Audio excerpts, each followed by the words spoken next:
তৃণমূল কংগ্রেসের প্রাক্তন সাংসদ এবং তার স্ত্রী অর্থাৎ নেতা এবং নেত্রী এবার উভয় বিজেপিতে যোগ দিতে পারেন, এই রকম সম্ভাবনায় জোরালো হতে শুরু করেছে।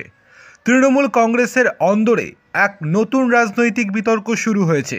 শুক্রবার সন্ধ্যায় তৃণমূল থেকে সাসপেন্ড করা হয়েছে প্রাক্তন সাংসদ এবং চিকিৎসক নেতা শান্তনু সেনকে। এরপরেই শিরোনামে উঠে এসেছে তার স্ত্রী কলকাতা পুরসভার কাউন্সিলর কাকুলি সেনের নাম। দলের রাজনৈতিক কৌশল অনুযায়ী শান্তনু সেনের মতোই কাকুলির ক্ষেত্রেও তৃণমূল নেতৃত্ব দূরত্ব বজায় রাখতে চাইছে।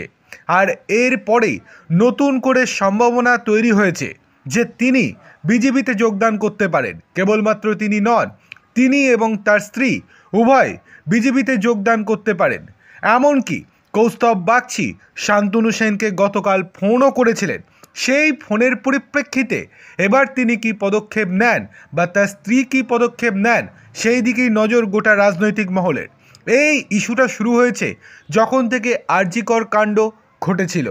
আরজিকর কাণ্ডের পর থেকে বারংবার প্রতিবাদ জানিয়েছিলেন শান্তনু সেন, এমনকি রাজ্য সরকারের বিরুদ্ধে রাস্তাতেও নেমেছিলেন শান্তনু সেন।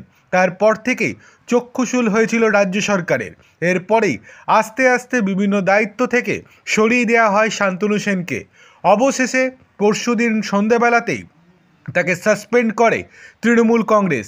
আর তারপর থেকেই জল্পনা উস্কে গিয়েছিল যে তিনি হয়তো বিজেপিতে যোগদান করবেন, এবং তার পরবর্তীতে তার স্ত্রীর সঙ্গেও দূরত্ব বজায় রাখতে শুরু করে তৃণমূল কংগ্রেস। এখন বর্তমানে জল্পনা চলছে খুব শীঘ্রই হয়তো শুভেন্দু অধিকারীর হাত ধরে বিজেপিতে যোগদান করতে পারেন শান্তনু সেন।